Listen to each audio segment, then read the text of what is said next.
scientists know, and the principles that I revealed in the yoga manifestation of,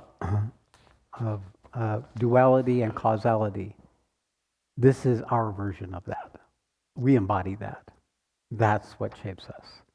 That we have a pull to this, a pull to that, attraction to this, a repulsion to that, not recognizing that one's going to take you to a place that will lead you to the other, and the other will take you to a place that leads you to the original one.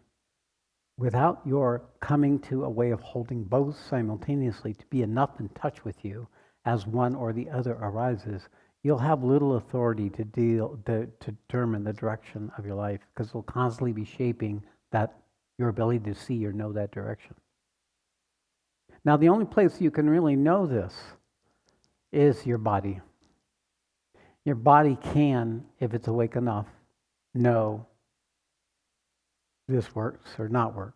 To whatever extent it's been able to stay true to its own psychic knowing, its own wisdom, the body's wisdom. And that is certainly what guided me through life. Recognizing that, yes, it looks like I don't want to risk it, but it's worth it. Yes, it may have its downside, but there may be something here. And this willingness to go in beyond the dualities did give me a capacity. Perhaps it was when I was, feeding or tending my younger brothers and sisters. Because after the worst part, there was the best part. When they were in their good cycle, and you were the one.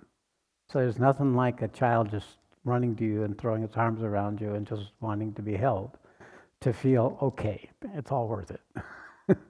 So maybe there was something in that kept it going.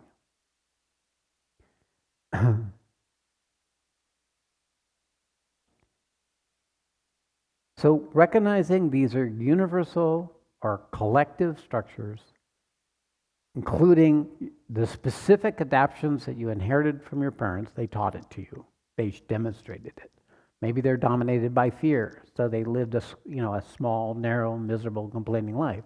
Or maybe they were dominated by desire or ambition, and they had power and control and money and position in society as their agenda. These get programmed in us, if we know it or not. And maybe we, in resistance or rebellion to being like our parents, we suppress that part. At some point, it will come forward, and we'll end up being the thing in our parents we didn't want to be. We'll discover it in our relationships. We'll discover it in our addictive patterns. We'll discover it in our behavior. If we discover it at all. Instead of just keep going through the same repetition, to be a replication of what your parents were in your own way. I assure you don't want to repeat the pattern. This is not where you want to live. Nor do you need to believe that that is your future. Not anymore. But you do need to own the stuff that's happening in you by learning to hold these continuously arising dependency, independency. In the midst, my observation is the most resistant, rebellious, projecting, complaining person is the most needy. And that need shapes this quest of rebelling, resisting it, doing it its own way no matter what, because that's what the 2 or 5-year-old says. It wants what it wants when it wants it. And anything else is wrong, gets in the way of it.